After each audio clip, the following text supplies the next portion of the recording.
before? Yeah, I did a couple. Yeah, I did Pete Samedis, and I did Pop XP the other night. Very cool. Very cool. The Pop XP people are great. Yeah. Well, and Michael Bancroft as well. We are live with the Professor MURF. How's it going, man? Happy Halloween. Great to see you. Just want to let your audience know I'm sitting here with a copy of College of the Dead, graduation day. You have College of the Dead. I am not just a COMICSGATE creator. I'm a COMICSGATE backer. I back many campaigns. You are a backer, and you've started your own War Party comic of sorts. And by the way, thank you for backing College of the Dead. Oh, it's Gaming or What TM. Good to see you. How's it going, man? Gaming. Or I hope I got your gender right. Didn't mean to assume there. Gaming. You can let me know if I need to correct that. Only kidding. Welcome to the War Party, guys. This is a project that people have been talking about. I was on Ethan Van Sciver's stream a little bit the other night, and someone brought it up to him, and he said he's noticed it. A lot of us have kind of said, like, hey, what's up with that War Party guy?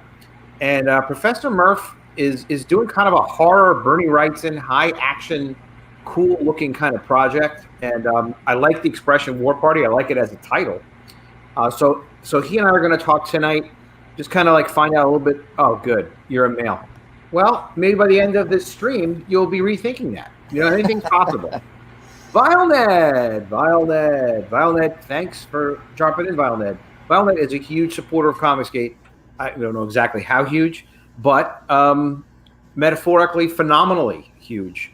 Big supporter, shares all the great videos, makes sure that we all know what's going on and keeps things going good. Thank you, VileNed. Hey, if VileNed likes your project, you're in good shape. Very good. Glad to have you tonight, VileNed, too.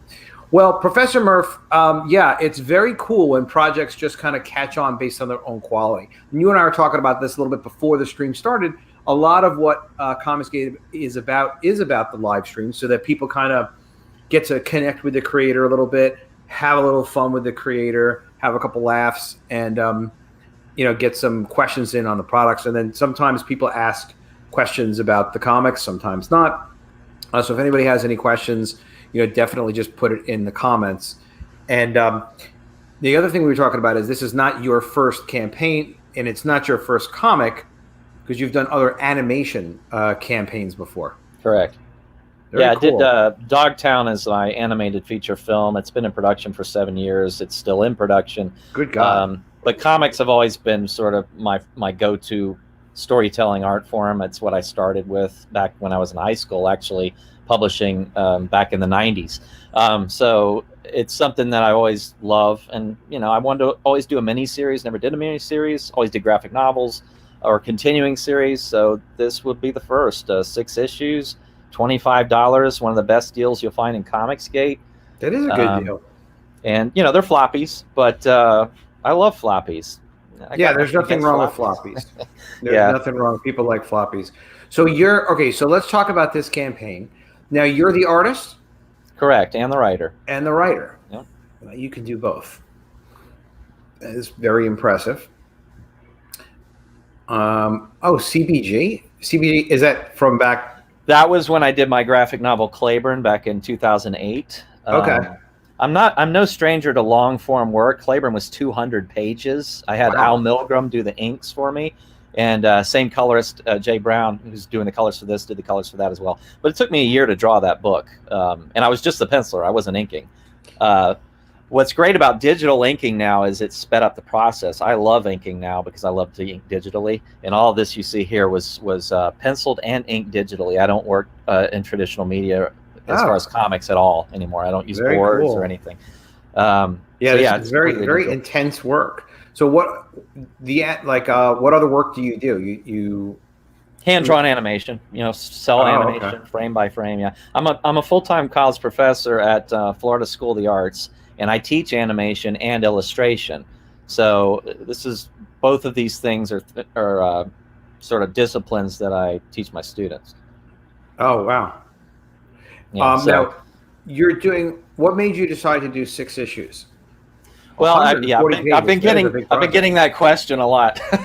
I've been working on this for a couple of years. So everybody can kind of do their own thing. What we talk about, like format and stuff like that. I have a video series. I don't know if you've seen it, called Secrets of the COMICSGATE Network. It's just my experience in publishing before comics because I was publishing and selling to comic stores for Right. a good number of years. And then also what I learned working with the COMICSGATE guys who do talk a lot and give you a lot of information if you ask or you listen or whatnot. And it is a typical thing that people do target that like 48 pages as a starting point. You have the format of College of the Dead, graduation day. And that's not like that is the guaranteed standard. It must be that. Of course, you can do any format that you want to do.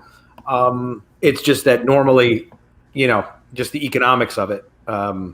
Yeah, honestly, it was an artistic decision, not a business decision. I did it because I like the episodic nature of a 22-page comic book. In other words, when you read a graphic novel, you decide when you're going to stop. Unless there's chapters, you read it and you put the bookmark and you come back to it if it's a long one.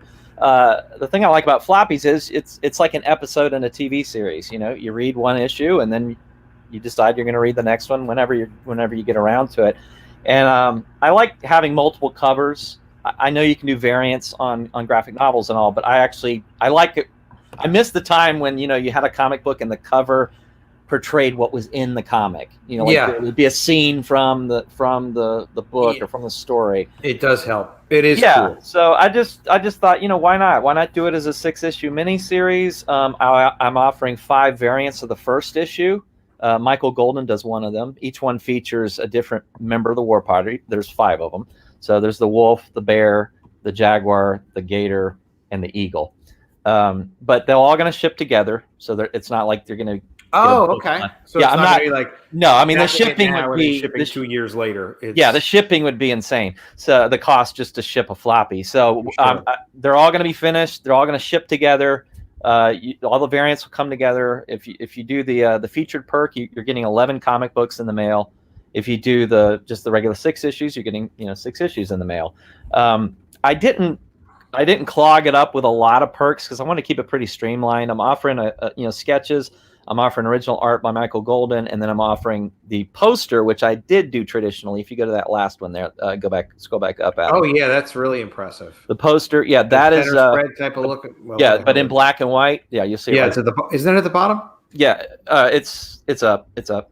It's up. I know you know it better. It's right. Just go up. A little higher. Right. Keep going. It's coming. It's coming. Right there. To the right. You need to look to the right. That's it right there. That might be something you might want to put. Yeah, I'm probably going to feature bigger. But that is two. That is beautiful. 2 11 by 17 artboards taped together. So it's a huge piece. Beautiful. And that was done traditionally because I wanted to be able to sell traditional art because obviously the downside to digital. Okay. So there's originals. Hey, Lord Crackhead. Lord Crackhead. Also known as Lord. That man promotes me and chats more than anybody else. He promotes me too. He's a great man. He is someone to be remembered. Trade paperback is a possibility in the future, right? I mean, I have exactly. If this does well, then I can compile it together into a prestige format. You could talk to your printer too, by the way, while we're talking about this, and say, listen, is there a way you can give me floppies, and then while you're printing the floppies, overrun another couple of hundred for trade paperbacks or even for a hardcover? That's a good idea. Yeah, it's called what do they call it? Well, it's not cert printing. It's just basically it's overrun for a different bindery because they're different signatures anyway. Yeah, good point. Your printer will know. If you actually had a question about that, let me know because I'm not sure if I've ever done that. But I've always like one step away, and all my friends have done it over the years and been like, "Why don't you just overrun these things and put them together in trade paperbacks?" Well, that is a sensible thing to do. I stayed away from T-shirts and hats and paraphernalia. Just because I wanted this to just be about the book right now, pretty much. I am offering a unique perk that most campaigns aren't offering. If you scroll down to the bottom, I'm doing a full because I'm an animator. I'm doing a full motion comic of the entire 6-issue series. Yeah, so it's professional actors, sound effects, music, and some limited animation. So it'll be like a movie. And it's a $10 add-on perk. That's all it is $10, just like you're buying a Blu-ray. So are you doing that at school with students and stuff, or? I don't sleep, man. That's why I look like a skeleton. Right? I don't get any rest. No, I just you got to realize coming from There's a market for that. Well, you know. Yeah, there is. But coming from hand-drawn animation, it's funny because it took me becoming an animator to realize how easy it is to do comics. And don't get me wrong, comics are not easy, but they're a lot of work. But they are nothing compared to doing hand-drawn animation. Because hand-drawn, a lot of work going into hand-drawn animation. Well, and the point is, I can get a page done in a couple days, right? That same scene on that page would take months in animation, months. So it's just a totally different discipline. And it's important to keep your skills sharp when you're drawing one style for 7 years. I was like, I got to get back to comics, guys. I need to exercise my artistic muscles a little bit. For sure. I'm drawing the same thing for 7 years. That's not healthy as an artist, honestly. So it was an artistic thing, and I just saw what was happening with COMICSGATE and realizing that there's just sort of this renaissance happening. And I love the COMICSGATE mentality. I love the philosophy about customer first. I love getting back to telling entertaining stories and, beautiful women. It's okay to draw them. Yeah. It's more than encouraged. Masculine heroes. That's a good thing. Yeah, we like that. Masculine. So, it all came together, and I started following EVS's streams and his show. And think about it, like going back to All in the Family when they had that theme, when they had the initial theme song, and they were like, going Those back were the to days. men were men, right? Like in the 1970s, they weren't. What the hell would they say about what's going on now? Oh wow, yeah. Later? Oh man, they'd be like, Jesus, what the fuck? What happened to you guys? That's funny. Yeah, it's But what's impressed me most about the whole COMICSGATE community is you really have to prove yourself to COMICSGATE. Like you can't just come out and say, "Here's what I'm doing." Back it. They want to know who you are, what you believe, what you stand for, what are you here to do, what is your work about, and then once they basically back you or buy into what you're doing, I have never seen more loyal fan base in my life. Like it's impressive. It really is. And COMICSGATE. Well, it's the integrity. I think that starts with Ethan. Like Ethan does set a tone about being inspired about your projects, taking care of your customer. Yeah. There's so many people. I've talked to a lot of people on COMICSGATE now, and I haven't asked you yet, but usually when people are doing a project, it's something they've been working on for like 10 years. It's like, I've been wanting to do this for a very long time, could not see a way to do it. I mean, even with me I stopped publishing comics a little after I was either 99 or 2000 for a few years. And then I had gotten back into it, and the market had changed since before comic stores started going out of business left and right. And I just started working on College of the Dead and also my Mermaid series, and just paying for it because I'm not an artist, and I never write alone. I always work with other people. But I started just producing it because I just want to produce comics, even though I knew like there's really no market for it. So it really just took kind of years to put it all together and get it all going. And and you'll be happy to know I was never a reader of Walking Dead. I've never bought a zombie comic.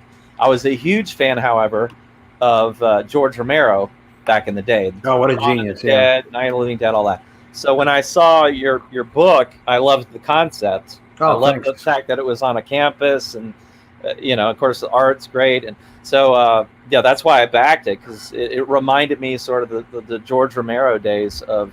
The zombies. Yeah, there's so much opportunity there with that genre with zombies and a tight cast. And then why the hell hasn't there been a series like with college students based on a college campus?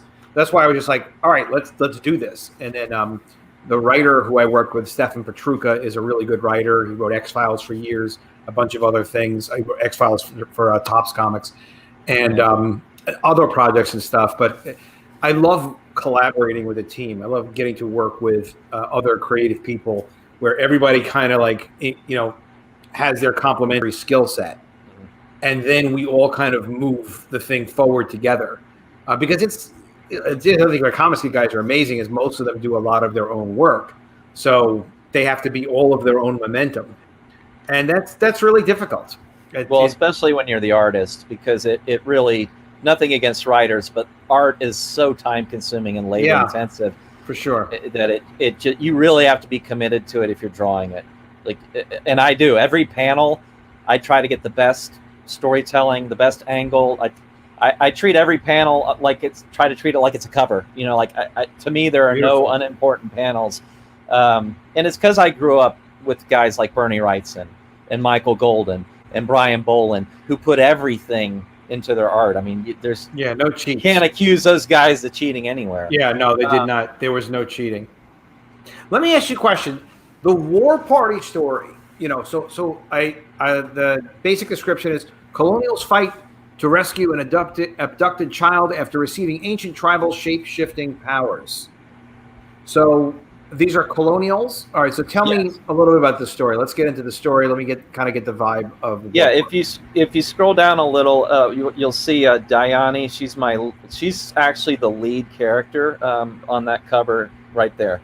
She's a shaman, and she's Algonquin. But I basically sort of made up a fictional lost tribe that had the secret. They're an Algonquin, you know, Indians, but they're a sort of a mythical tribe that had the secret of shape-shifting powers, because ancient Celts and Native Americans both believed that when they put on the animals of skins, or the skins of animals, and they went into battle, that they became that animal a lot of times.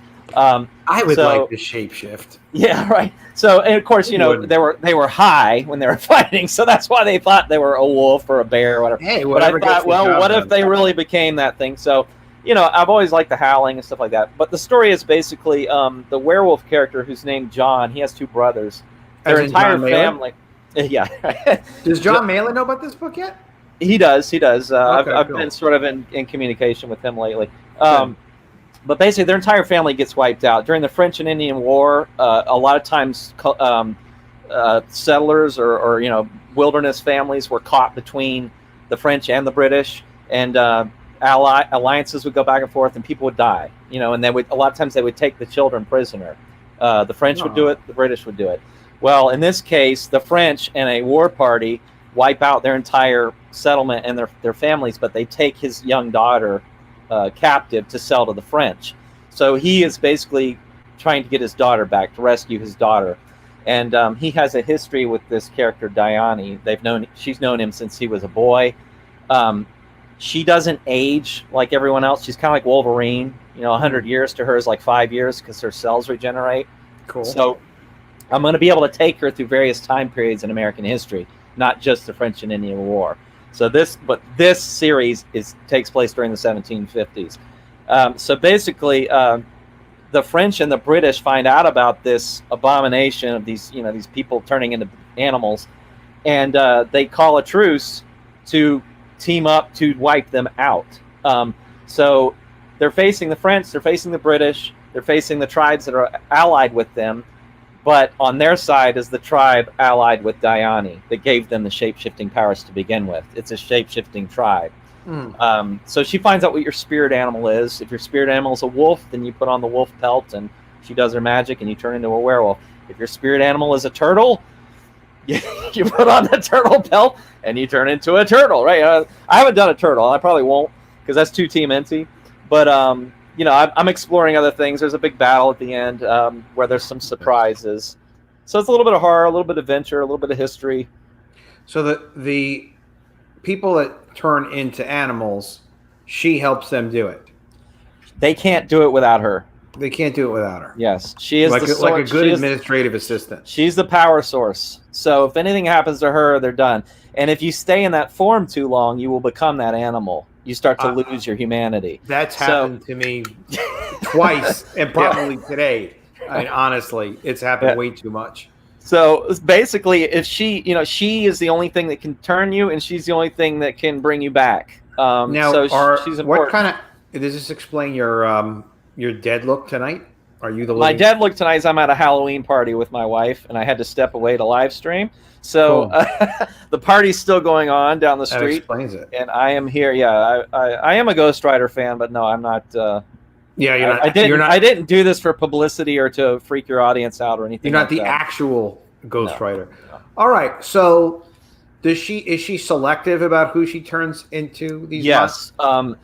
It's generally was a power that was only reserved for her tribe. So, like pale faces, Europeans were not allowed. It was forbidden for them to use this power. But she's known John since he was a child, or not a child. I guess he was about 17, and he actually saved her life during a hunt when she was in her animal form. His father was hunting her.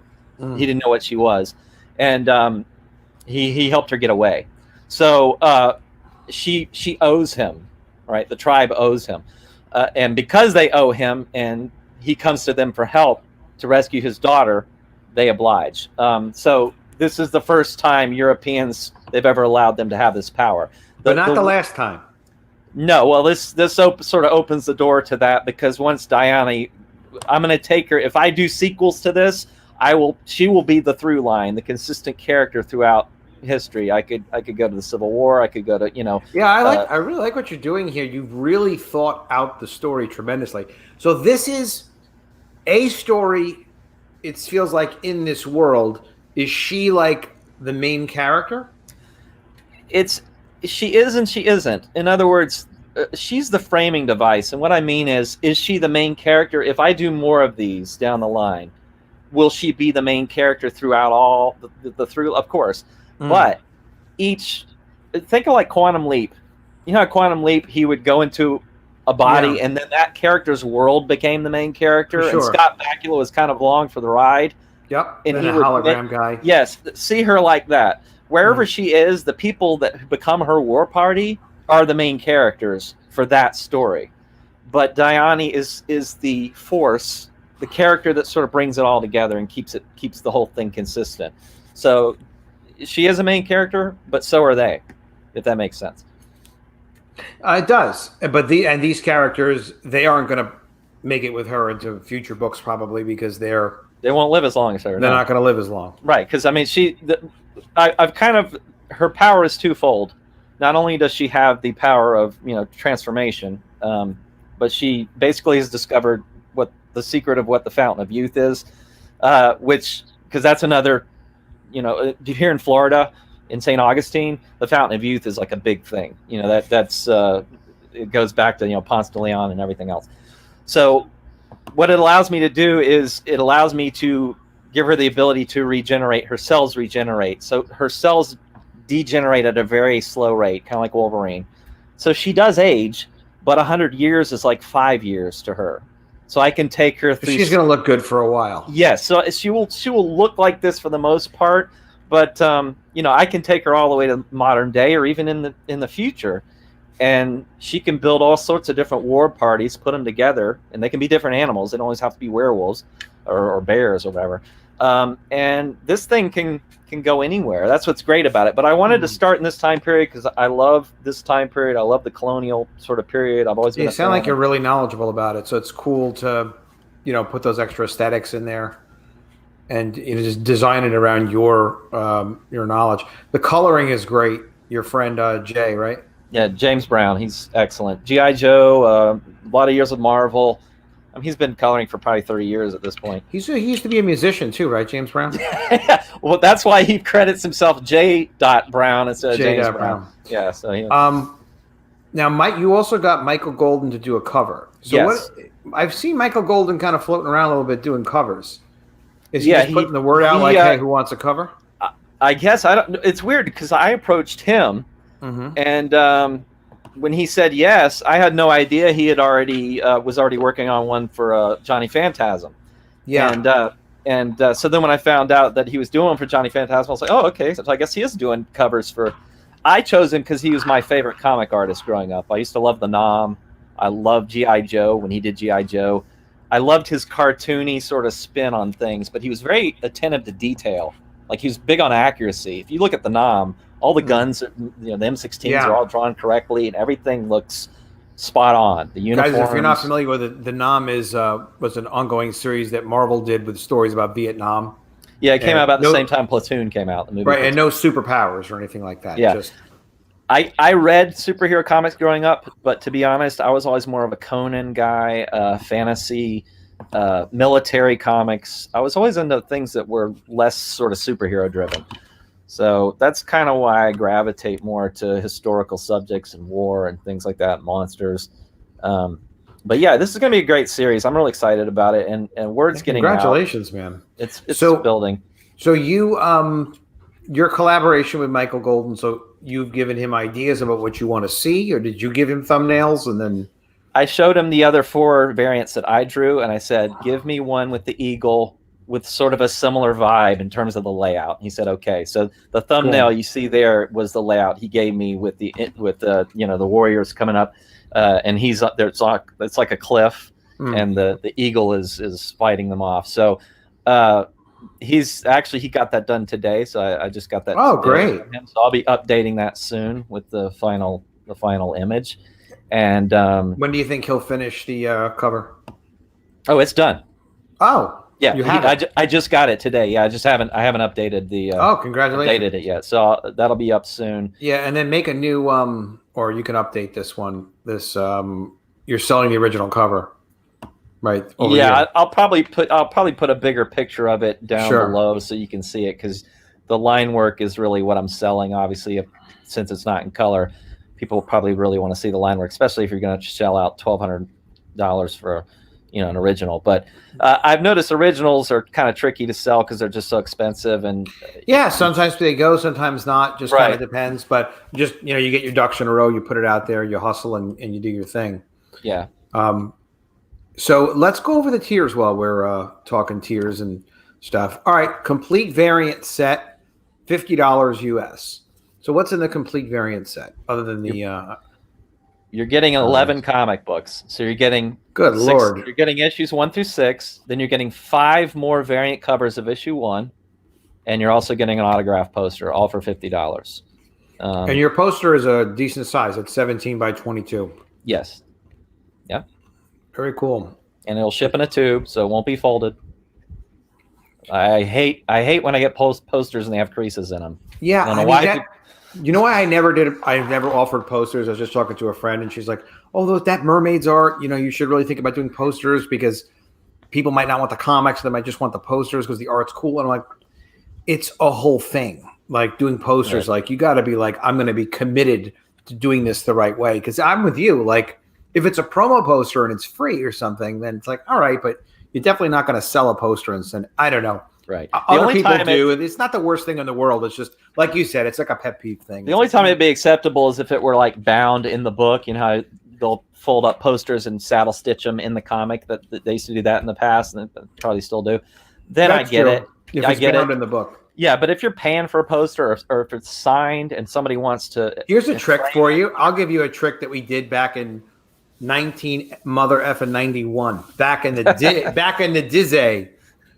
So you are going to be printing these comics. So you have an inside front and an inside back cover. Correct. You have to talk to the printer again. You could print a poster that is, vertically oriented, the front and back cover, and then have the back be blank and not be the cover. You have to kind of talk to the printer about that. I see what you're saying. Back in the day, they did some sort of an acid thing. We did it on a couple of them. Then it was like, all right, that's cute, but not necessary. But just little printer tricks. Hail Rick Sailor. Hail Joe. Yeah, Rick Sailor. I'll see you guys. Yeah, Rick's good great. Good guys. Well, you guys are really appreciated. You guys are good guys. So that's that. How many pages are the books? Each of these floppies? 28. Most of them are 22 pages of actual art. The last issue is going to be closer to 30 pages of art because I have to wrap up the story. And when I was breaking down my layouts, I was like, I'm not going to get this done in 22 pages. I have a really hard time doing like a 64-page story. When I tell stories, I sort of like to let things develop and take my time. And I like to use a lot of real estate for art.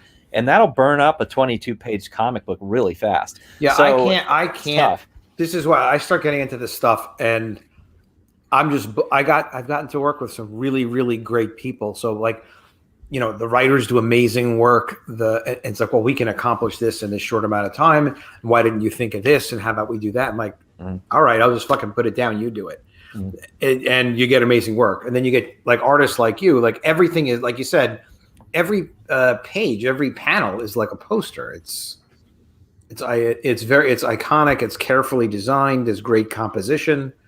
It's so carefully done. So I think people will really appreciate it. Yeah, and the thing is, it's not that much more expensive to do an extra 2 or 3 pages in your story.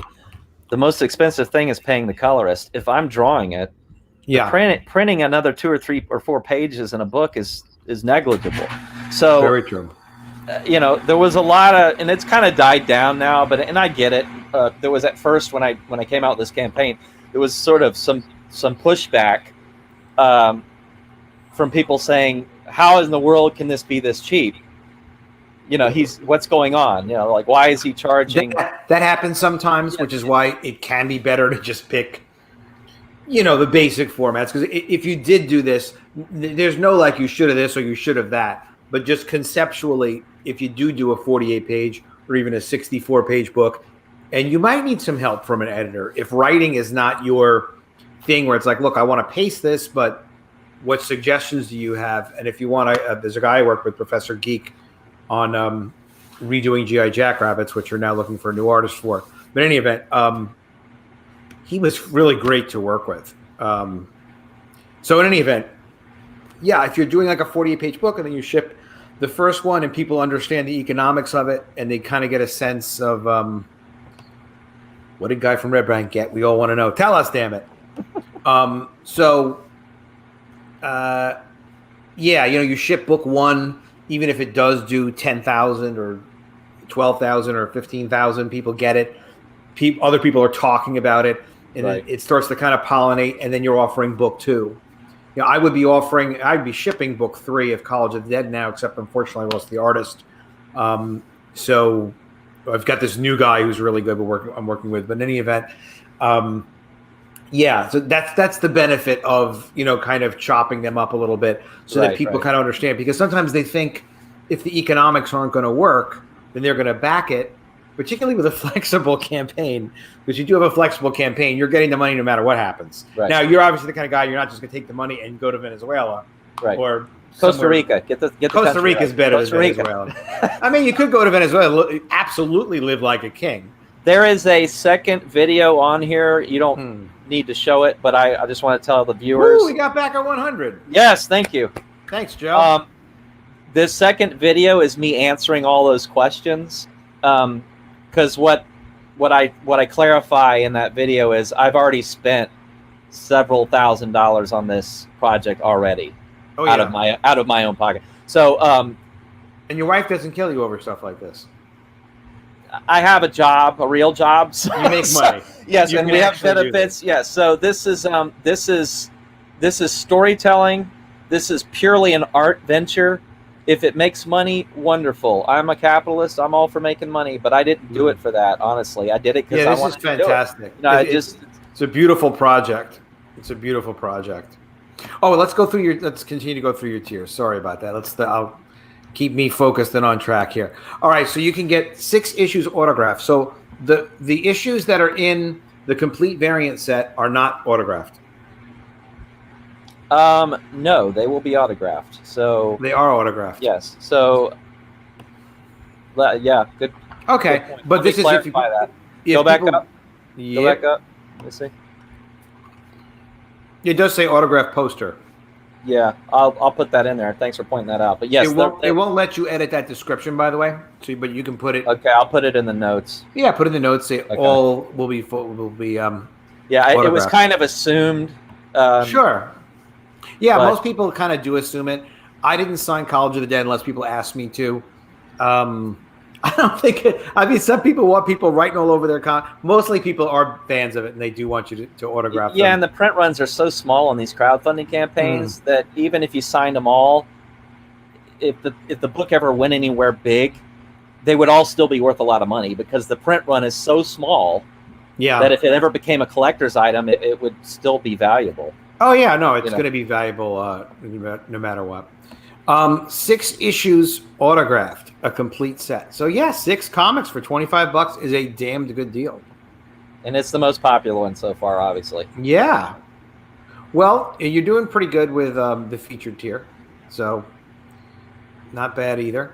and 6 issues autographed, and an original sketch. Wow, your original sketch has got plenty of detail in it. Yep, and that's direct from me. So beautiful. Yeah, a lot of art collectors, a lot of art fans. Now, Michael Golden did one of these covers for you, right? Correct. I noticed you have this as 0 of 5. This is an original illustration of anything you want, any character. Not clarify, not anything. It can't be like some massive scene with hundreds of figures. One character, any character. Oh, okay. So this is, I didn't understand that. Original art from him. Yeah. So this is Michael Golden draws a character for you. Correct. But not a cover. Correct. His covers go for up almost 10 grand. Some of his covers. Good Lord. Yeah, and his original art goes for much higher than $1,000. So you're making an investment. You could turn around and resell it probably for twice that to a diehard fan. So. Okay, that makes me kind of understand a little bit better what the heck this is. Yeah. This is something I think that maybe there's a different way to word it. Clarify it. Yeah, just as a title, commission by Michael Golden. Or something like commission, because I thought this was referring to the cover. Yeah. And then I was also looking at these backing boards, and I was like, what the hell is this? And I'm like, all right, that's actually a joke. Don't do that. I know. Well, only because I think people would, I don't know if people want to buy original commissions by Michael Golden for $1,000 or not. They might want to, right? But in truth, you would not know unless you find a way to convey it. So just screw around a little bit, but you can hide this if you want to, and then create a new one. Yeah, and you just want to differentiate it from the cover. That's all. I love this poster art. Yeah, you want to be able to feature this too, man, because this is stunning. I'll put a bigger bit image of it down in the. You can tell it's a good idea. You can tell that it's the color image from the top. Yeah, which is a killer image. So thank you. It took a long time, let me tell you. That is not a one-day job, huh? No. I'm a glutton for punishment. I relate to EVS in that regard when I see how long he takes to ink his work. Yeah. It's just, people don't understand who aren't artists. They don't understand. Well, he did like Cityscape or something. He was doing. Like when people were complaining about Cyberfog being late, they have no idea. Guys, you don't have any concept of the amount of work that he's putting into these panels. It's it's mind-boggling. And then not wanting to put it down. Yeah. He so much appreciates being able to actually do what he's been wanting to do for so many years. There's just so much at stake in all of it. But that's the great thing is people are really building businesses for themselves. Shane Davis, Dan Fraga, even Cecil, very successful projects with a lot of exposure and a lot of potential.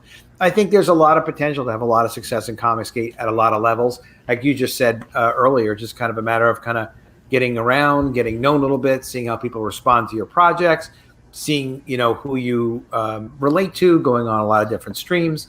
And then also one suggestion I would have that was given to me, and I was kind of like, well, I don't know about that. And then we talked about it more, but particularly like when we're on streams and we're talking about a project, if your project is based around a single character and you use that as the title and you kind of resonate back to that character like Ethan has with Cyberfrog. Right. Cyberfrog. Because like even John Malin, I've bought and backed Graveyard Shift, but I don't have immediately in the top of mind, like it hasn't resonated me like what all his character names are. Who is my favorite character of the group? It's sort of, it doesn't resonate exactly the same way as a single character. And that's what a friend was telling me about College of the Dead, and actually similarly with G.I. Jackrabbits. And they have this new project, the Mermaids, and there are like 30 mermaids. And that's great. And it was a lot of work. But in terms of us conveying a project, there isn't that single iconic character. So it's just something to think about maybe for a future thing is to base it even on her name or whatever whatever you're comfortable with. There's no know-it-all here. It's just everybody sharing information. No, I hear you. Branding is what it's all about. It seems that branding yourself is just as important as your product too. And I think the whole Professor MURF thing, me actually being a professor, has kind of helped me stand out a little bit. Yeah, you know what's really makes you stand out is you have a beautiful looking, cool, high energy project. Well, thank you. I appreciate it. Lots of hours of drawing my entire life. I tell my students, it's just repetition. If you want to be a good artist, you just have to draw a lot. Hey, Luis, good to hear, my friend. Cash that check. You know you don't need that money anyway. Give it to the professor. We'll make sure you get your money Luis. worth. Thank you. That's appreciated. Hail Todd's Truth. Everybody that can, and you know what? I have the link in the description. And if we can share it for Professor MURF, and do a hashtag COMICSGATE, throw that in there too, because a lot of people do look for those COMICSGATE hashtags, and it does help find other backers, or like you cool guys that are like, hey, can't back it today, but I can back it tomorrow. And someone else backed it already. And it does. Every little bit helps tremendously. I don't know if you noticed or not. When I was doing College of the Dead, like every time it would go up, I'd be like, well, we're only like $60 away from 5,500 or whatever it happened to be. And I would take a screenshot and be like, hey, we're only, rather than just, backing it and not giving people new information, showing people like you guys are really helping move this thing along. And they are so appreciated. And I mean, it was sitting at $1,500 for a long time. A lot. Like I said, this is a dead campaign. And I was trying to figure out what the problem was. And the problem was I just wasn't, you got to get out there and communicate. If Indiegogo is not going to do it for you, but it's really about making a connection with the comic skaters and the fans and the readers and making connection with other professionals like you. And I had to show up. I mean, I had to bring it, and I believe I brought it. I brought my A game. Mm-hmm. You got to bring your A game, but they also got to know you exist. You got to get around a little bit. Twitter is very helpful for it. Facebook, like a lot of us are on Facebook, but we don't really spend much time there. But there's always like little dramas and funny things going on. If you have something clever to say, if you're retweeting other people, that's a big help. You see other people's campaigns, particularly ones that you're inspired by, or if like, hey, I could help this guy out, let me just send him a retweet. I'll tell you too, I don't know if you familiar with this or not, but when people are hustling and they're trying to get their campaign going, just seeing someone retweet it for them, like when you see your campaign retweeted, I'm sure you've been oh, thank God that person did that. Because, everybody has we're all like under when anxiety and stuff. When EVS shouted it out on his channel a couple times, I couldn't believe it. I was like, wow. I mean, he rarely does that. And we had talked about that earlier, but it was quite a compliment to have him do that. And it's funny. That's one thing people don't really understand about him. I'm sorry to interrupt. Is that his function is he's about creative expression and inspiration. And if he sees something that inspires him, he wants to talk about it. He does. He just can't do that for everybody because not everything inspires him. And something that doesn't inspire Ethan doesn't mean that it's not good or that it's not going to be commercially viable. It really does just mean it didn't inspire Ethan. But what that does mean is he's not going to be tweeting about it most likely. He's not going to be mentioning on his show. And as he said about another person's project just the other day,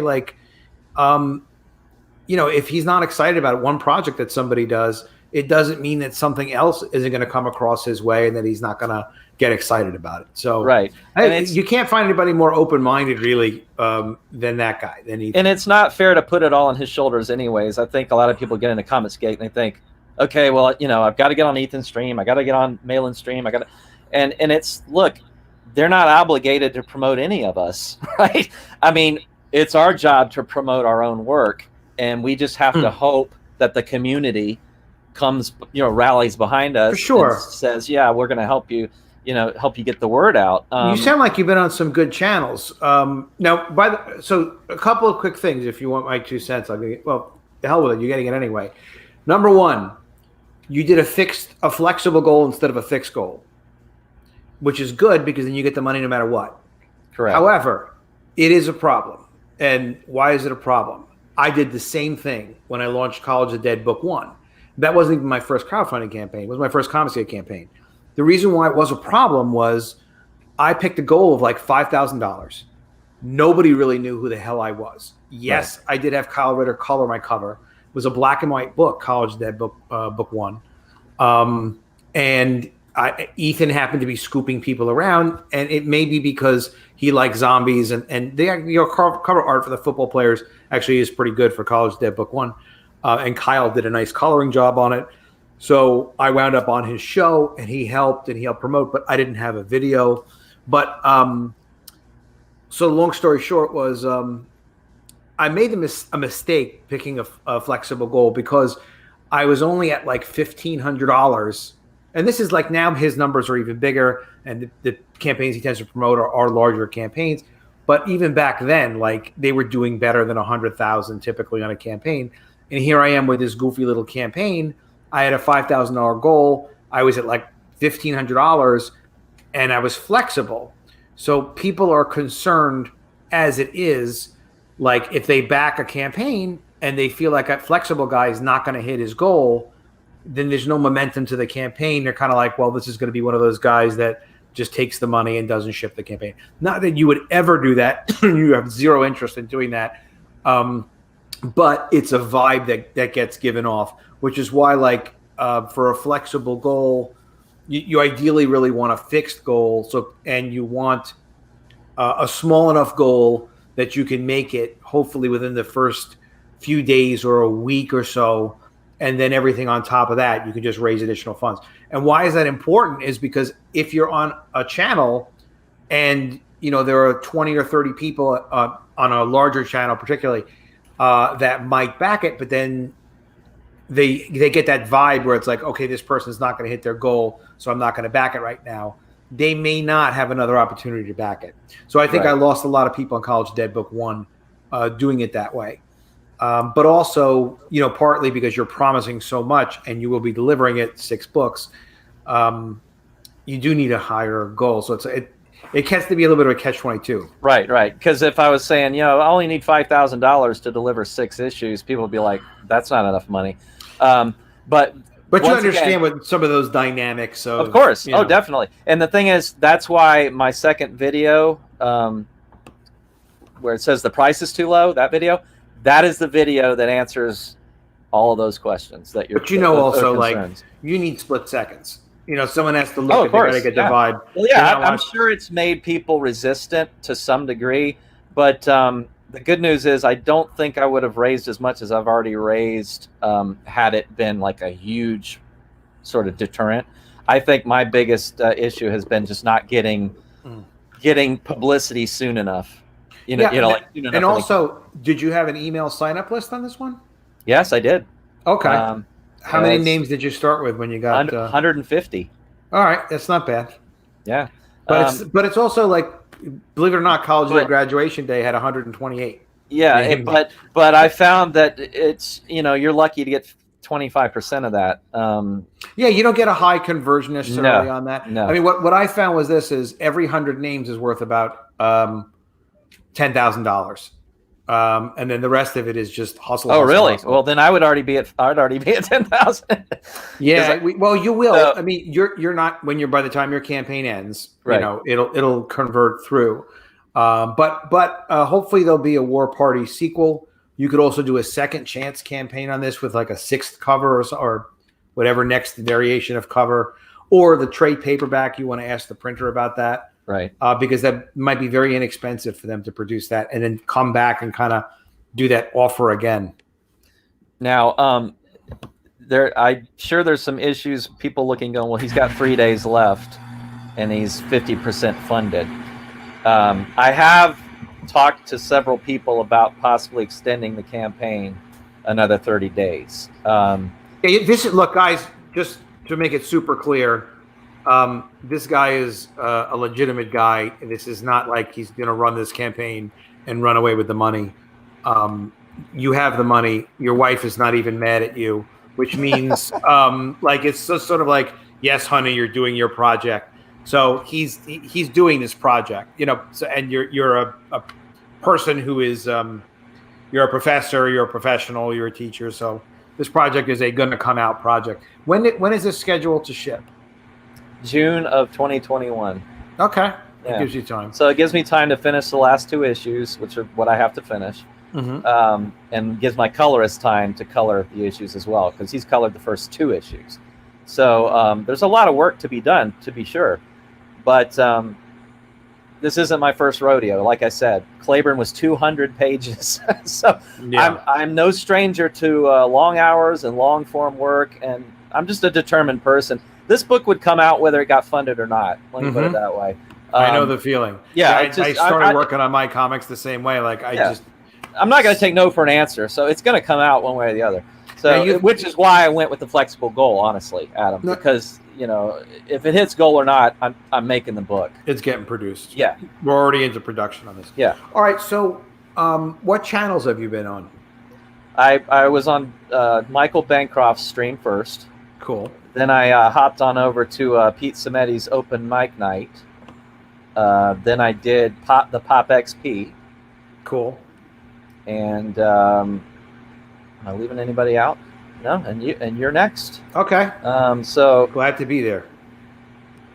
I did. Oh, Fragaboom! Did you get on Fragaboom? No, I have not gotten on Fragas. I haven't gotten on Malin's. I'm in talks with a few others though, some smaller channels. Cool. But I mean, the word's getting out. Great. Mandy has a great channel. Yeah, she does. Kelsey Shannon. He's a great guy. Twittered me today about it. It's I feel very humbled and honored because the professionals that I respect are telling me how much they like the book. You don't respect Kelsey, do you? You're gonna have to change. We're talking about art. I mean, at least you didn't say you respected Cecil. No, I love these guys. So yeah, no, it's an incredible community of people that really is just kind of like merit inspiration based. And, it is, you just kind of get out there, people start talking and then it starts to take off. Yeah. And it's not usually the first book, for a lot of people, it's not the first book, especially because even without your own platform, without your own, extensive Twitter list and your time to screw around on Twitter. And obviously you have another career, and also like a YouTube channel and all that. It is more difficult to make it happen. But I'll also I'll send you. I have to go find my link. I have a link to YouTube channels. I'm happy to send you. There may be a couple of guys that you had missed, but I would definitely suggest Mandy's channel when she has time available, because it's one of the most like commercially successful channels. I've just seen people go on there and do well, and you'd be kind of surprised because her campaigns are moderate, and she's doing more campaigns, which is great. But in terms of it being a very productive channel to be on. Yeah, the Pop XP had some really good results for me. That was one that really, really did well. So yeah, it just depends. It depends on how many people are watching, obviously, and the sort of the dynamic, the chemistry of the show. Yep, you just have to dress up like a dead guy. Well, I knew I had to win. I had to pull out all the stops for you, man. You're the dead guy. You're the College of the Dead guy. I am holding the zombie crown. We're working on College of the Dead Spring Break. We're working on the Mermaids, and I'll do a quick zip through on what we've got so far on the Mermaids, just so everybody gets a little bit of chance of an update. The Mermaids is getting very close, guys. We just had to kind of redo some of these campaign graphics. We're doing 4 different covers. There are 2 by the College of the Dead artist Javier Aranda, and 2 by Jerry Gertrudia, and Esther is the colorist on top of him. And we are doing another one of the making of books. The making of books are fantastic because they're like 100 pages. It's the full script, and when we make the comics, all my guys work full script with photo reference inside as well, and then we also show all the rough layouts of how the books came together. So I've gotten really, really good feedback on that. I always like it that if we do the single covers, that people can just back whatever cover they want, or back all of them, of course, if they want to do that. And I'm going to also offer, this is just offered again, the College of the Dead, like all the stuff we did in the past. So if some people discover the Mermaids and aren't familiar with College of the Dead, they can get it. And there's the old one of everything tier, which is insane because now it's got like 1 million covers on it. But it's also very exciting to see those. Adam, I love the. I'm glad I get a chance to tell you this. I love that Art Nouveau. I guess, are they covers or cards? Right there. Well, these are covers. Those are great. These I are love covers. that. Yeah, this was Jerry is from Indonesia. Yeah, And it's nice. I discovered him on Facebook, and I started Mermaids like I think about 7 or 8 years ago. I fucked up my timeline a little bit. I stopped publishing comics, I think, in like 1999 or 2000, and then hadn't published anything until until college I did one or two small Kickstarters a few years prior, but then in any event, long story short, I've been working on this for such a long time. But yeah, it's Jerry Gertrudia. So I found him on Facebook. He was doing fairies, and I was looking for someone that could help me with mermaids. I wanted him as a sequential artist, but his sequential art, I just wasn't really comfortable with his storytelling. So he's a graphic designer. Yeah, he's such a strong designer. Yeah. He actually he did a correspondence school with the Joe Kubert School, which I thought was so cool that he's serious, serious about doing comics. Yeah. Yeah, he did these beautiful character designs, but character designs typically don't have like all of this extra Art Nouveau detail on it. Awesome. So he did that. And then I hired David Lorenzo for the interiors. And again, my 6-panel per page format. But we're actually going to do a golden age size on the width. We're going to do like an extra 1/2 inch because then I can make just the dimensions of the ratio of the panel to the page. I can make the panels bigger. It's like, all right, cool. More rectangular. And frankly, more rectangular and not that much more expensive. Right. So it's like, well, then why the hell wouldn't I do it? Now, I also have of Jerry's once he started doing beautiful character designs, I just kept him doing more of them. This isn't even all of them, and I don't know how well these come up through on the screen. I'm just kind of tinkering around with how do I want to display these, but I have more than this. Nice. There's like 18 of these. Wow. So, and then past that, I don't know if you've heard me talk about the mermaids, but like I put a lot of time and money and energy into developing this. This is like practically a mini universe. There's like more than 30 characters. This is like 36 characters with descriptions. Wow. Yeah, the world is it's ridiculous. Way too much work for a single graphic novel, and then this graphic novel is only 48 pages. So there's some of this is background that you're not going to see in all of the story, but it's all it's all coherent and it's part of the overall development of it. That's great. Yeah, man, it's so much stuff. You're a regular Tolkien. Manuscripts, unpublished manuscripts. Yeah, this is like, this is not what you're supposed to do, especially not when you're crowdfunding. But with me, I've always, because I'm collaborating, I can work with more people. So everything becomes a challenge. And because there was no deadline, and because I liked the work, I just kept going and going and going. So this is about half of the designs that Jerry did for me, these 18 designs. It's ridiculous. So there's no room in the book for it. But I'm going to be trading cards.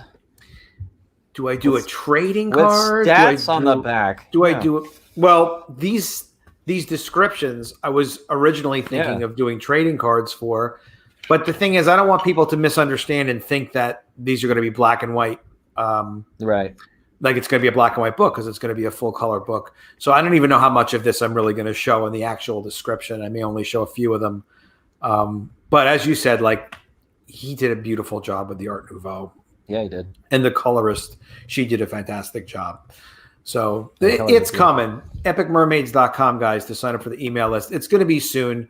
I'm going to be going on Fregaboom's channel tomorrow night when he battles it out with Malin. I'll get in a couple more streams. We'll finish up the rest of the graphics, and then I'll announce a ship date, a launch date for the mermaids, and do some promos before that. And then my platform, plus like you, man, whoever will have me, we'll get on there, we'll promote, we'll sell some books, and we'll have a hell of a time. And finally, I can publish that first book. I was just talking to David, who did those interiors today too, and he's dying to do a sequel. So we'll see. But the thing is and I think Ethan was talking about this week too, and Peter Cimetti was talking a little about it. We never know how people are going to like our projects or not, and you may get a response like the Mermaids may be 10 times what College of the Dead did, does, but it also might not do as well. And the reality is, if there isn't a market for something and you're passionate about it and you're still going to put it out anyway, and you can put it out, it's fine. But, don't beat a dead horse. Like, it's not the right market. It's not the right, whatever it is. You go on and you do something else. With me, I am so into so many different genres and projects and wanting to collaborate with other people.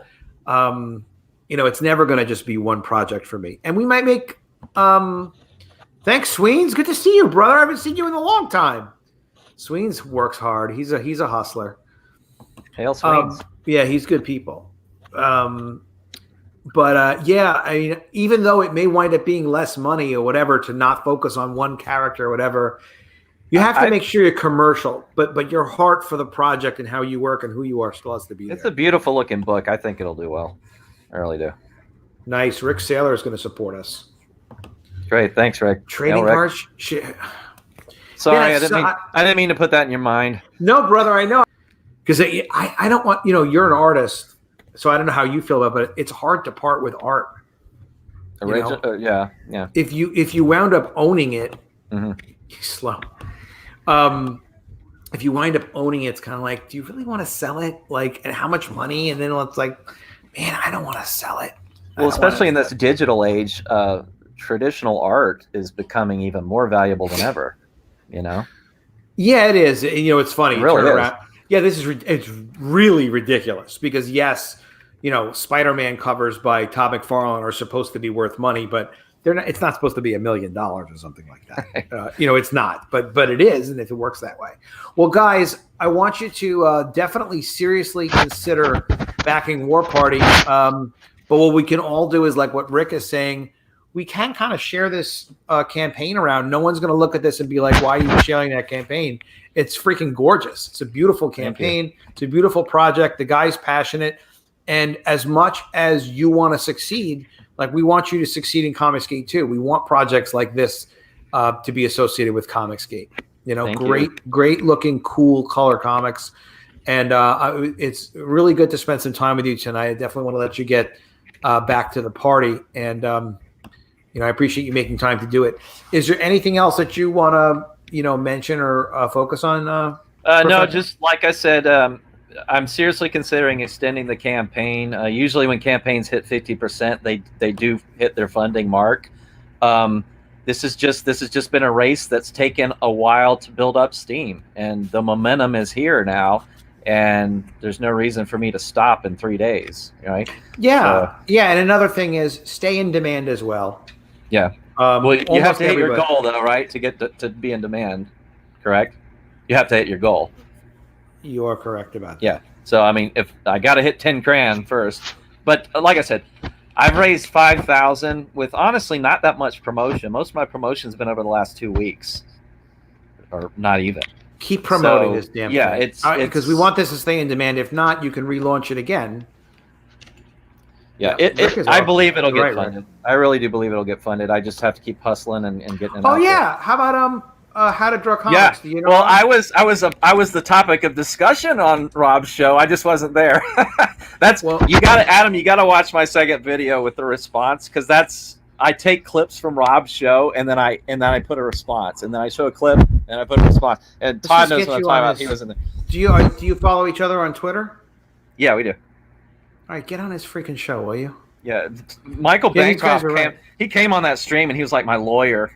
He comes in and he's taking arrows for me and it's great. Wait, on what basis? What are they giving you? Well, it was just great suggestion, by the way, Todd. I want to appreciate that. Don't get me wrong. They were just asking legitimate questions that anybody would ask. Like, why is it so cheap? Why is he giving us so much for so little? Why is the quality so high? Why is the backer count low? What's going on? They were just asking legitimate questions that. Yeah, but they know the answer to those questions. It's just a matter of, it's getting into the game. It's entertaining. I would definitely recommend you go and watch it because it'll give you a full perspective of kind of where I've been in the last 2 weeks and what's been going on. Well, I'm really glad that you're in COMICSGATE and that you're doing a project you're passionate about, that you're open-minded like I was, I think, about like, all right, well, the next time you might do it a little different, maximize your things. But once people get to see people are going to be very interested in this project once it ships. So you can absolutely do a second campaign if for some reason you didn't fund all of the full flexible goal. You are right that you have to be you have to fund it to stay in demand. But then you'll just open a separate store, like whatever, with another smaller goal, and you'll be able to continue from that point from in demand. People are going to definitely want this book as things get around. I'm going to send you a list of channels. I haven't been doing a great job of updating it, but there's going to probably be some channels there, and none of that is a guarantee that you can just obviously get on those channels. Just at least it's collected information that is in one place that we can kind of all have access to and save a little time from having to recreate it. And let me tell your viewers, by the way, sure, this guy Adam Post, he is an open door. Okay, like when you come in, he is like, he will forward your tweets. Like, you were one of the first guys, honestly, Adam, in COMICSGATE, really, to not. There's nothing about you that was ever standoffish. You were never really guarded. You were always just like, yeah, man, I'll promote your book. I'll talk about you. You were really, I don't know, maybe we come from similar backgrounds because we both were publishing years ago, but it was very interesting. I just felt like you're just really welcoming. Honestly, thank you for that, because you know something, that was something that I was so surprised about, like. Because you think because people are passionate and they kind of seem to all know each other that it's going to be cliquey or something, and it's going to be like, well, how do I get in with these guys? And they're probably going to be standoffish and not interested. And I found it to be so much the opposite, and I kind of also didn't understand it. There were people that just wanted to be helpful, that were just like, well, how about this? And had you thought about that? Not that. It's really odd. It's really like, it is COMICSGATE is an extremely welcoming place, and there have been people that have gotten wacky from time to time, or whatever, but they really kind of seem to work themselves out of the system. Yeah. Well, I mean, I'm impressed. Well, I'm glad to hear it, and hopefully you have a really good experience with it. But thank you really for sharing that. And for me, like, it's funny how it goes around, because some of the people that I have, they've asked questions, or they've needed that encouragement, and I've given it to people. It really does circulate. So this is a place where the better you are to people, the more it winds up benefiting you, and you're making an investment that's going to get paid back. Usually it's just time and decency and information. In fact, Rob Arnold, who does Replicator, did that how to publish COMICSGATE comics document, which he organized like kind of a how-to book. I think it's fantastic. In fact, I should get the link and keep it in my description. Yeah, it should be in that. It should be in the How to Draw Comics link. But okay. I do have some pretty informative videos. If you look at I don't know if the link's in my description for this one or not, but it's on my playlist, Secrets of the COMICSGATE Network. Just pick any title that seems relevant. There's like more than 40 videos, and it's just kind of sharing experience and sharing information. And I talk about promotion and emails and printing and some of the drama in COMICSGATE. Not a lot of the drama, just like, hey, we're a network, nobody owns the platform. Right. That comes up sometimes. So yeah, no, I appreciate you saying so. And again, congratulations on the project. And we all do try to look out for each other as much as we can. I'm going to find this and send this to you. And I do actually have your email address. And if anybody else is listening and you guys need help with promotion, I'll definitely going to do the best I can with everybody. I haven't been doing regular shows just because of just life and time and things like that. But I'm going to do as much of it as I can and help out as many people as I can. People have been just so great to me. So it's sort of the least I could do. I don't even think I have a current list, but probably at least something. All right, I'll hustle on it. All right, guys, well, have a great night. Thanks for everybody who's able to support the campaign. Remember, you're also Yeah, Bancroft is he's good. Yeah, Adam's got the post push. Rick, you're great. Yeah. Who's being freaky? Guy from Red Bank is freaky. VileNed, we always love. I'm always thanking VileNed. Half my tweets is thanks VileNed, because VileNed's sharing a video or whatever the heck it is. Fleshman of the Dead with the hashtag or promote Fleshman of the Dead. Now you're being silly, but that's okay, and you're entitled to be. Guys, just fucking have fun. Excuse the language, but just have fun. You know, be supportive, enjoy this. This is unique. I was in comics originally when I was a teenager, and published my first book in 1986. Wow.